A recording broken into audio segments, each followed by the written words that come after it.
history speeds up. Nothing about the industrial technologies the British developed was designed to remain purely British. Just as the previous technologies of the sedentary agriculture, water, wind, and deep water eras diffused outward, so too did the industrial techs of textiles, steam, steel, electricity, and fertilizer. Because much of the work on developing and operationalizing these new techs had already been done, their application in new lands was much faster, which also meant their impacts upon demographic structures were faster. The second major country to experience the mass transformation of industrialization was Germany. In the century leading up to World War I in 1914, Germany rapidly evolved from a shattered, pre-industrial, guild-based economic system, which was often preyed upon by its neighbors, to a united industrial, economic, technological, and military powerhouse that had in shockingly short order defeated Denmark, Austria, and France. The German population, like the British population before it, nearly tripled due to the industrialization and urbanization process. The German population, like the British population before it, aged due to lower mortality rates. The German population, like the British population before it, saw its birth rates plummet. But because the German population, unlike the British population before it, could follow a path blazed by others, the entire process from tip to tail occurred in just 4 generations. The sheer speed of the German industrialization process, combined with the German geography, contributed to the traumatic horrors of the world wars. Germans lacked an overseas empire to absorb their surplus populations. Even at its pre-World War I peak, Germany just wasn't that big. A bit smaller than Montana plus Idaho, and half the territory is too rugged to be easily developed. Once industrial techs enabled the German population to expand, Germans quickly discovered they had nowhere to expand into. Part and parcel of why Hitler was so obsessed with munching on the horizon. Throughout the British and German experiences, 3 additional and completely unrelated issues intensified the urbanization trends that industrialization launched. First was the rise of the women's rights movement. At its core, the women's rights movement didn't really gain traction until the European revolutions of 1848. The technologies of the industrial era spawned massive economic and political upheaval across Europe, culminating in a series of intense civil wars as old political and social structures within and across countries struggled to contain unfamiliar pressures. The new technologies all had one thing in common. They required people, and lots of them. Some of the new techs, like the new assembly lines, required largely unskilled labor. Others, such as petrochemicals, demanded people who really knew what they were doing because, explosions. But for all classes of labor, the new demand drove labor costs up. Culture and ethics and morality aside, whether it was women looking after the farm as the men took factory jobs in town, or the women themselves taking positions at the new industrial textile factories where they could easily earn more than double the income of a strapping lad back on the farm, there was now an economic case for women to be mistresses of their own lives. In traditional societies, women tend to be wed to a very specific physical location, farm and home. If there is a famine or war, it is the men who venture forth to scrounge or battle, while the women remain behind to care for the household. Such restrictions ensured women were typically available. As such, in pre-industrial societies, it was very common for a woman to bear more than 6 children during the course of her life. But break the link to the household and agriculture. Enable mass female education. Allow women to earn their own income. Even women desiring large families quickly discovered that careers tend to crowd out other items on their to-do list, in part because, regardless of intent, spending a few dozen hours a week at a factory job reduces the opportunities for pregnancy. The second factor encouraging a collapsing birth rate sits at the intersection of women's rights and industrial technologies, birth control. In the days before the Industrial Revolution, the most reliable method of birth control was good timing. Industrialization expanded the options list. In 1845, the U.S. government awarded a patent for rubber vulcanization to Charles Goodyear. Yes, that Goodyear, which set industry on the path to making cheap, reliable condoms. Combine such advances with the early women's rights movements, and the political and economic stars of the fairer sex began their long rise, but at the cost of overall fertility rates. The third incidental factor, depressing birth rates, can be laid at the feet of the Americans' grand plan for their post-World War II international order. The urbanization trend was already going full steam before the World Wars blasted the old system apart. But with the onset of the free trade order, the world's most advanced economies, most notably Western Europe and Japan, were no longer burdened with a world of constant high-velocity war. Countries could focus on what they did best, or at least what they wanted to do best. And the security placidity of the order enabled them to import food from half a world away. The very nature of the Bretton Woods globalization process depressed birth rates by squeezing the agricultural sector across the industrialized world. In the pre-free trade world, importing food en masse was rarely a viable large-scale option. That drove government calculations both economic and strategic. Cloudy, short summer Germany is hardly known for its rich agricultural system, but in the general melee that was pre-1945 Europe, the Germans had no choice but to wring out as much crappy food from their crappy land as was required for the survival of the state. Ugh, sauerkraut. Great Britain, known for its food only because the food is so bad, was able to take a different road only because the place is an island. By the late 19th century, the imperial system enabled the Brits to source their food from colonies far removed from Europe. Such sourcing options enabled the Brits to not only focus their energies on the manufacturing side of the Industrial Revolution, but also gain the benefits from a globe-spanning empire to boot. The order turned this system inside out. By enforcing global security, shattering the empires, opening the world to trade, and enabling the spread of the agricultural technologies of the Industrial Revolution, the Americans inadvertently introduced the world to global agriculture. Parts of the old imperial networks could now maximize output with an eye towards servicing global demand, rather than the narrow needs of their imperial masters. Not only did opportunities increase in a globalized world, so too did scale. More capital flowing to more places triggered transformations in agriculture. Larger farms could be more mechanized, achieving greater efficiencies and output with less and less labor. Such optimization granted them the economic heft to demand better pricing for inputs. Instead of getting a few dozen bags of fertilizer and the odd hoe and such from the local store, large farms would contract directly with petrochemical firms and manufacturers for their needs. The very rationale for small towns eroded. Globalization didn't simply empty the countryside, it also gutted the world's smaller communities, forcing everyone into the major cities. And as true as this was in Nebraska or New South Wales, it was wildly more true in places like the Brazilian Cerrado or Russia's Black Earth region or China's Rice Belt. Every change results in the same change. More food grown and more food distributed, but done so with less labor. The initial phases of the Industrial Revolution may have pulled people off the farms by providing industrial employment. And the development of synthetic agricultural inputs may have pushed them into the cities. But the global competition provided by the order hurled farmers off their lands.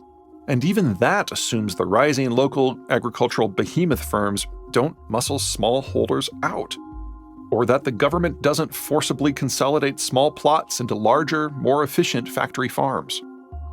The former is more common in places where centralized control is weak, such as Argentina, Brazil, and Ukraine, while the latter is the norm in countries with a reputation for national development plans, such as India, China, and South Africa. Territories that had lacked regional security or sufficient capital since the dawn of recorded history could suddenly tap global flows to become significant producers and even exporters for the first time. Foodstuffs both increased in quality and decreased in cost. That put pressure on legacy producers in the developed world, forcing them to either up their game with tech to increase yields, or give up the ghost and instead focus on things they did better. Tastes diversified. For the most part, countries gave up attempting to grow foods they couldn't grow well, drastically increasing their output for the crops they could grow well. The Americans' prohibition of military conflict among their allies eliminated the heartburn of worrying where one might get their next meal. Global agricultural trade exploded, and the need for national and imperial autarky went out the window. Americans' transformation of the global security and economic architecture, or more accurately, the Americans' creation of the world's first truly global security and economic architecture, enabled the industrialization and urbanization experiences that had defined Europe for the previous quarter millennia to go global. The first wave of globalization impacted the early incarnations of the Order Alliance: Western Europe, the defeated Axis, the warred states of South Korea, Taiwan, and Singapore, and the other Anglo-settler states, Australia, Canada, and New Zealand. Technically, many Western Hemispheric nations were also part of the first round of the Order, as they were Bretton Woods signatories. But most of them chose to embrace the security aspect of the system, no empires, without meaningfully participating in the economic aspects. As with the British and Germans before them, the peoples of all these nations experienced mass development, mass urbanization, mass reductions in mortality, mass extensions of lifespans, mass expansions in population, and mass reductions in birth rates in that order. In fact, nearly all the population gains in the developed world since 1965, overall at greater than 50% increase, are from longer lifespans. And just as the Germans had followed the British path and so experienced a faster, more compressed version of the entire demographic transition, so too did the first big batch of post-World War II states. The path had gotten easier to follow. Water, not electricity, powered the first factories. There were as many limitations on where they could be built as there were on the cities of ancient times, which similarly limited the need for workers to staff them. The rise of interchangeable parts and assembly lines predated electricity. Such early industrial efforts may have surpassed the output of previous manufacturing norms by an order of magnitude, but they still required either wind, water, or muscle to energize them. That limited the speed and scope and location of their adoption to very specific geographies of success, retarding the urbanization impact. But by 1945, the Germans had demonstrated that electricity was the only way to go. Suddenly a factory could be put anywhere. History sped up. The British may have blazed the path to development, but it was the Germans who paved it for the rest of us. Instead of the 7 generations it took to transform Britain, or the 4 for Germany, the Canadians, Japanese, Koreans, Italians, and Argentines did it in 2.5, while a group of advanced nation latecomers, Spain, Portugal, and Greece, did it in 2. Nor did the story end there. After the Cold War's end, the Americans threw open order membership to the former neutrals, as well as the former Soviet world. The result was the same assault of capital access, resource access, and technological access that generated the European and Japanese booms of the 1950s and 1960s, but across a much wider swath of the world and a much larger slice of humanity. Now, the vast bulk of the developing world could join in the industrializing, urbanizing, demographics-changing fun, with the largest new players being China, India, Indonesia, Pakistan, Brazil, Nigeria, Bangladesh, Russia, Mexico, Philippines, Vietnam, Egypt, Ethiopia, and Turkey. Just as the addition of electricity to the industrial toolkit sped up the process, so did the digital revolution. With information no longer locked within individual brains, but instead flowing freely on a river of electrons, expertise could be shared with the click of a button. Prototyping sped up from a years-long process to mere weeks. What was known could be disseminated within seconds, while research collaboration could cross continents and oceans alike. Just as the Germans were able to walk down the path faster than the British, and just as the Japanese were able to jog down the path faster than the Germans, and just as the Spanish were able to run down the path faster than the Japanese, now the more advanced nations of the developing world, specifically the Chinese, Brazilians, and Vietnamese, could sprint down that same road faster than the Spanish.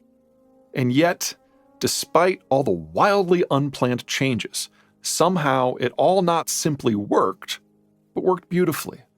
What was truly spectacular, even magical, about the post-Cold War moment wasn't simply that war and famine had largely vanished from the world, but instead that all these countries' populations, aging and expanding at different rates, created the perfect foundation for breakneck, historically unprecedented economic growth. Between roughly 1980 and 2015, all the world's internationally wired systems fell into one of two broad buckets. In bucket number one were those countries relatively early in their demographic transitions. Mortality was rapidly falling and lifespans were rapidly expanding, but the drop in birth rates had not yet led to catastrophic reductions in the number of young workers. These countries were ravenous, and not just for food. Most of the spending a person does occurs between the ages of 15 and 45. That's the life window when people are buying cars and homes and raising children and seeking higher education.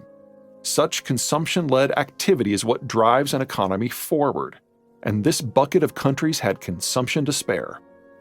The countries in bucket number two were further along. Mortality was still falling, and lifespans were still expanding, but the pace had slowed. After all, these countries had generally begun their industrialization a few decades earlier. But the drops in their birth rates had also begun earlier, and the dearth of children in their demographic profiles was becoming obvious. Priorities changed. Fewer children meant fewer resources needed to be expended upon child rearing and education, while more could be splashed out on cars and condos. Older populations had accrued more capital, enabling more money to be saved and invested. These aging societies did not become less dynamic, but instead more so, because they were able to develop and implement technologies at a more rapid pace. Productivity surged, while the products produced became more sophisticated. What these countries lacked was enough young people to consume what they produced. In this, the Americans accidentally provided the solution.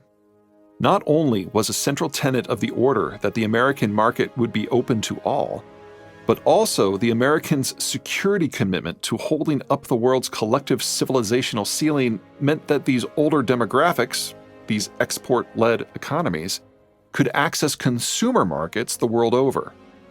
Consumption-led and export-led systems were not simply in approximate balance. The Americans seeing to the world's security concerns enabled a truly globalized world to not only emerge, but thrive. But there is nothing about it that was normal. Globalization was always dependent upon the Americans' commitment to the global order, and that order hasn't served Americans' strategic interests since the Berlin Wall fell in 1989. Without the Americans riding herd on everyone, it is only a matter of time before something in East Asia or the Middle East or the Russian periphery, like, I don't know, say a war, breaks the global system beyond repair, assuming that the Americans don't do it themselves. But even if the Americans choose to continue holding up the world's collective civilizational ceiling, there is nothing about the heyday of globalization that is sustainable. The halcyon days of 1980 to 2015 are over. The collapse in birth rates that began across the developed world in the 1960s and across the developing world in the 1990s now has decades of steam behind it.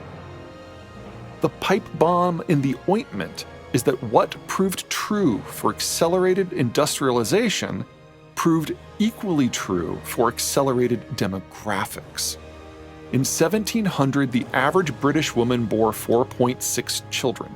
That's almost identical to that of the average German woman in 1800, or the average Italian woman in 1900, or the average Korean woman in 1960, or the average Chinese woman in the early 1970s. Now, in all these countries, the new average is below 1.8, and in many cases, well below. As of early 2022, the most recent data out of Korea and China indicate the new normal is 1.2. This is a position the average Bangladeshi woman will likely find herself in by 2030. Now comes the other side of the hill. A central factor in every growth story that accompanies industrialization is that much of the economic growth comes from a swelling population. What most people miss is that there's another step in the industrialization come urbanization process. Lower mortality increases the population to such a degree that it overwhelms any impact from a decline in birth rates, but only for a few decades.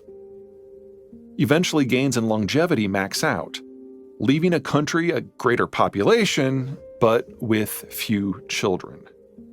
Yesterday's few children leads to today's few young workers, leads to tomorrow's few mature workers.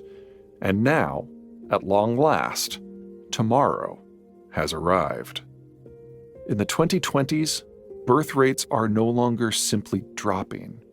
They have been so low for so long that even the countries with the younger age structures are now running low on young adults, the demographic that produces the children. As the already smaller 20-something and 30-something cadres age into their 30s and 40s, birth rates will not simply continue their long decline, they will collapse. And once a country has more older folks than children, the next horrible step is utterly unavoidable. A population crash.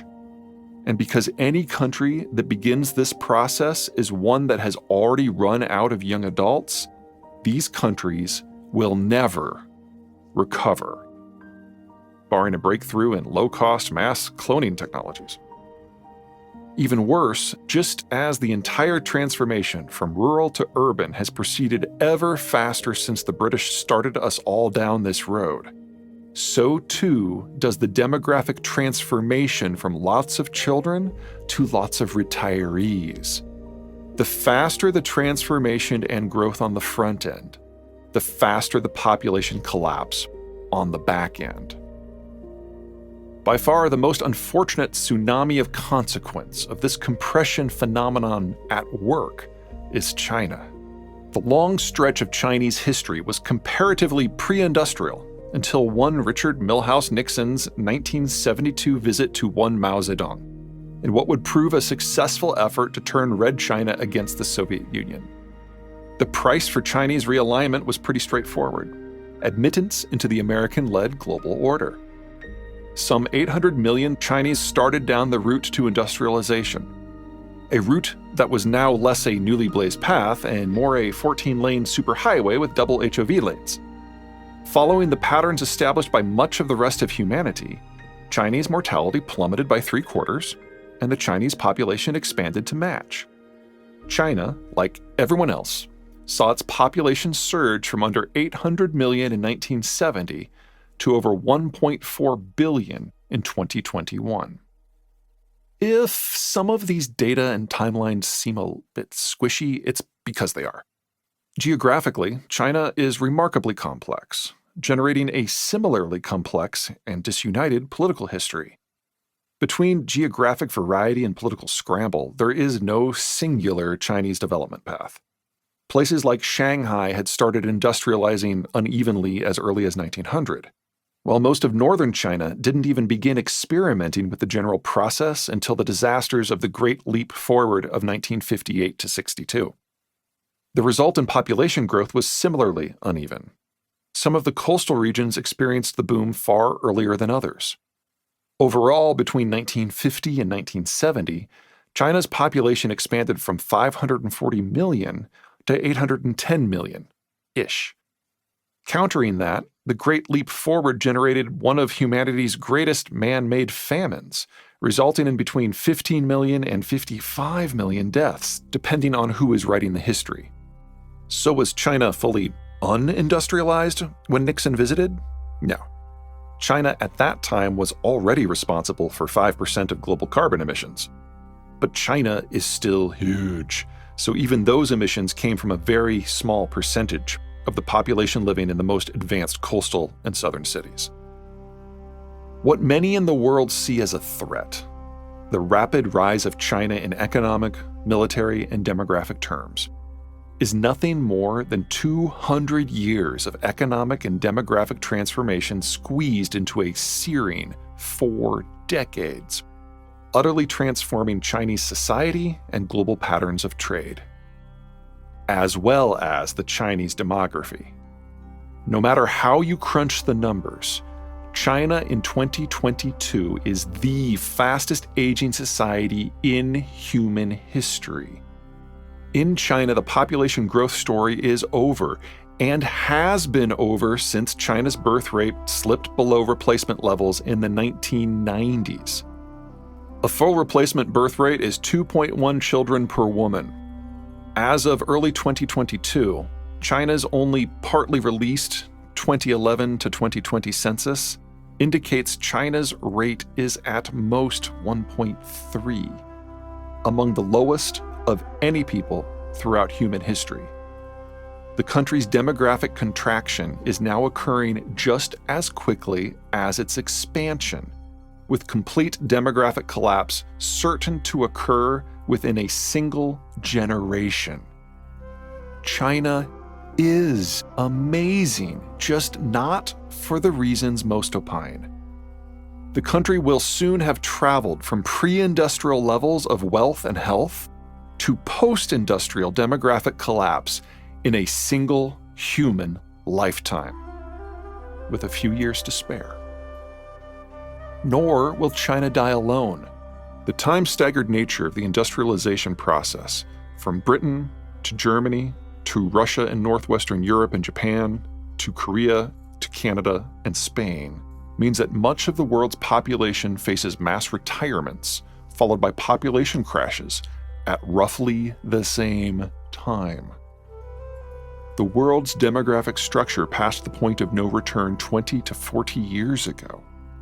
The 2020s are the decade when it all breaks apart. For countries as varied as China, Russia, Japan, Germany, Italy, South Korea, Ukraine, Canada, Malaysia, Taiwan, Romania, the Netherlands, Belgium, and Austria, the question isn't when these countries will age into demographic obsolescence. All will see their worker cadres pass into mass retirement in the 2020s. None have sufficient young people to even pretend to regenerate their populations. All suffer from terminal demographics. The real questions are how and how soon do their societies crack apart? And do they deflate in silence or lash out against the dying of the light? Coming up behind them rapidly is another cadre of countries whose birth rates have dropped even faster, and so who will face a similar demographic disintegration in the 2030s and 2040s. Brazil, Spain, Thailand, Poland, Australia, Cuba, Greece, Portugal, Hungary, and Switzerland. Even further forward, in the 2050s, are countries who started their birth rate collapse a bit later, and so who may have a chance to avoid demographic dissolution if they can get today's 20 and 30-somethings to have a whole mess of kids. But honestly, these late arrivals' birth rate collapses have been so severe it doesn't look great. Bangladesh, India, Indonesia, Mexico, Vietnam, Iran, Turkey, Morocco, Uzbekistan, Saudi Arabia, Chile, the Czech Republic. The next batch of countries, mostly in the poorer parts of Latin America or sub-Saharan Africa or the Middle East, are even more concerning. Their demographic structures are younger, far younger, but that doesn't mean they are in a better position, because there is more to economic and demographic health than just numbers and ages. In most cases, these countries are extractive economies that ship out this or that raw commodity, using the proceeds to supply their population with imported food and/or consumer goods. In many ways, they've managed to access portions of the industrialization process, most notably lower mortality, more reliable food supplies, increased urbanization, and population booms, without experiencing the bits that make advancement stick: increased educational levels, a modernized state, a value-added economic system, social progress, industrial development, or technological achievement. In a safe, globalized world, such a hybridization model can limp along so long as the commodities flow out and the money flows in.